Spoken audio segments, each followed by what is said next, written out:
The fires that recently swept across large parts of Indonesia's natural landscapes may have been doused for now, but experts warn the fires will likely return in as little as 2 months unless major changes are made to how the land is used.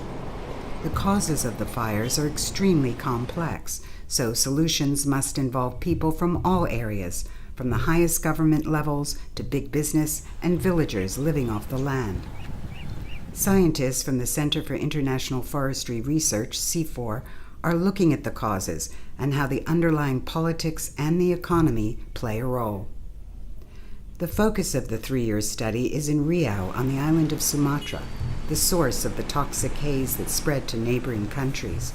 That's where a recent workshop was held with local government and community members to discuss solutions. In first year, so there are several findings on the biophysical, social and political economy that we need to communicate in order also to get some inputs what to do for the next 2 years. Harry Purnomo says it's vital that both the government and the private sector understand the political economy behind the fire and haze. Yeah, we collected data from NASA for 15 years actually for the whole Kalimantan and Sumatra. And we found that a year before election, in those years, since 2015, the fire is very high, just 1 year before election. We wonder if there is a land politics to attract people to vote. Where the fires burned and who owns the land is another part of the team's research. This included a detailed analysis of the 2013 fires. With a combination of drones and satellites, we find that, yes, over half of burning is on idle land, but we also find that about 35% of burning, so more than a third, has actually burned productive plantations of oil palm and acacia. So if you translate this to per hectare, it means that for each hectare of idle land, which is being burned, which is being cleaned by burning in preparation of planting, there's more than half a hectare of productive plantation that is also burning. David Gavot says this data shows that this expansion of mainly oil palm is not sustainable. Another aspect of the research is looking at what local community members and regional and national government officials see as a solution and uncovering gaps between them. We show that there is no consensus between stakeholders on a way forward. So there is no strong solution which comes through on which there's agreement between all. Finding that consensus and making sure that all those affected understand the consequences of a continuing business as usual is key.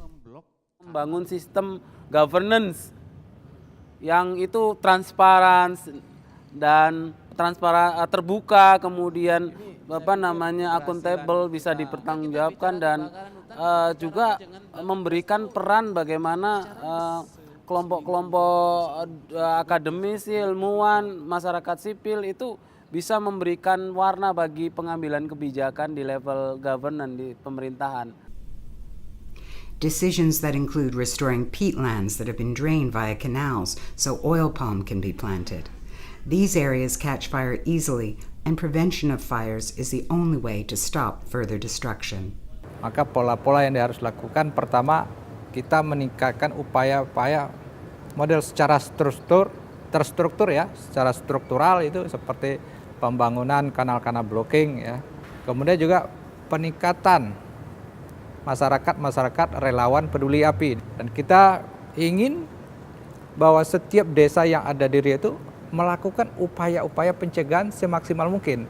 The research team is also training local community members so they do not have to rely on old-fashioned slash and burn methods.